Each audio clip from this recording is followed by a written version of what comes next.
Bad habits can be a source of great frustration and harm.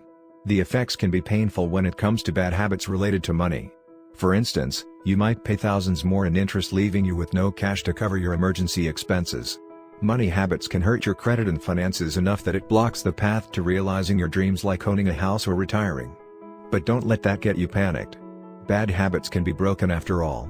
The first step towards accomplishing that is to recognize which of your habits might work against you. Then you'll work to replace a bad habit with one or more good habits. Once that's done, you'll be well on your way to a rewarding financial future. Here are 5 money habits that are bad for your money and the steps you can follow to break them and succeed in life. Unnecessary spending leaves less money to put toward necessary items like making mortgage or rent payments, reducing credit card debt, paying off student loans, or setting aside money for retirement. Non-essential spending is not something you have to eliminate entirely to improve your finances. In fact, it's part of just about every healthy budget and happy lifestyle. But taking a look at it, and cutting back where you can, is a great first step toward breaking that habit. Here are a few actions you can take to pull back on unnecessary spending. Make purchases with cash. Research shows buying with cash causes more psychological pain than paying with plastic. Therefore, people who pay with cash tend to spend less than people who pay with credit or debit cards. Furthermore, leaving your credit and debit cards at home and shopping only with cash can curb that impulse. Spending food made at home, eating dinner at restaurants, ordering takeout or delivery meals, and spending money for lunch instead of bringing it from home are some of the top categories for wasteful spending. Cooking at home is an effective way to trim the fat from your foot. You can't treat yourself to a restaurant meal from time to time, but home-cooked meals can help you conserve funds for essentials like rent and utilities and are usually healthier for the body.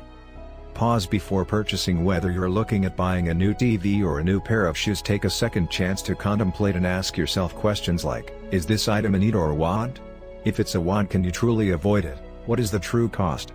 Will making this purchase prevent you from depositing money in your savings account? Well, it means you're going to rack up more credit card debt if the answer to any of these questions causes you to rethink the purchase. Consider holding up for now. Resist the discount temptation. While savings are always tempting, don't buy something simply because it's on sale. Stick to purchasing items that you actually need, and if that happens to be an item that's discounted, then go ahead and grab it. Emergency expenses have a way of popping up when you least expect them. Whether it's a broken leg, 2 flat tires, or a sick cat, an emergency can easily set you back thousands of dollars if you haven't built up much of an emergency fund. Those costs could affect your budget for years to come. The lack of an emergency fund can put you in a difficult financial situation. It might, for instance, require you to pay a hospital tap with a high-interest credit card or put you behind on your rent. Ultimately, this can force you to decide which bills to pay and which bills to skip, which is never a good position to be in. It's estimated that 25% of Americans don't have a single penny in emergency savings. How to break the habit? The amount of money you should put away in an emergency fund likely differs from the amount your sibling or best friend should do. A standard sum for an emergency fund is 3 to 6 months' worth of living expenses. Calculations based on that formula are, if your monthly living expenses, like rent and car payments, are equal to $2,500, your emergency fund should contain $7,500 to $15,000. The main task is to take the first step to build your emergency fund. Once you start and add something to it every month, it will grow gradually and will be a great help when needed. Make sure you're consistently making deposits. This should and will become a habit.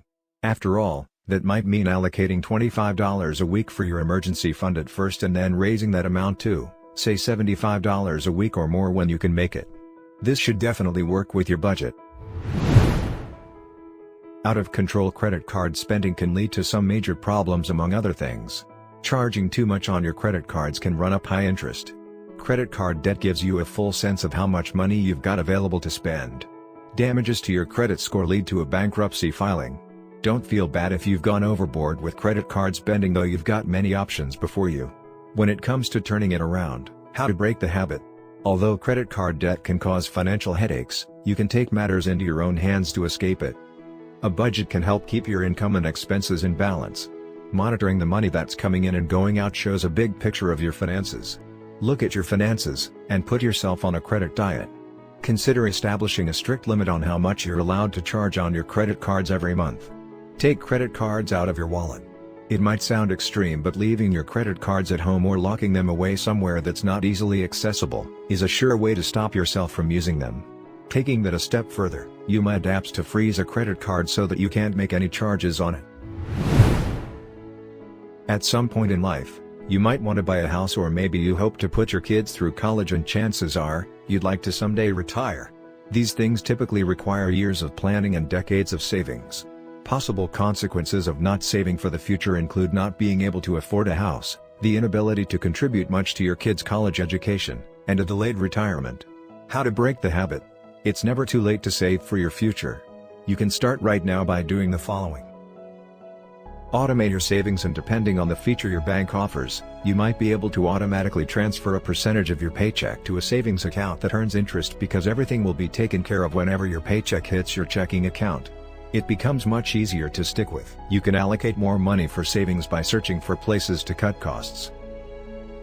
For instance, you might cancel unused subscriptions, shop around for cheaper home and car insurance, refinance your home or car loan, or consolidate your debt, find a side gig to supplement your regular income, and carve out more money for savings.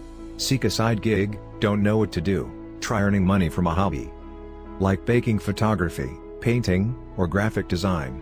Build a budget, because a budget enables you to track your spending and savings and helps to achieve your financial goals.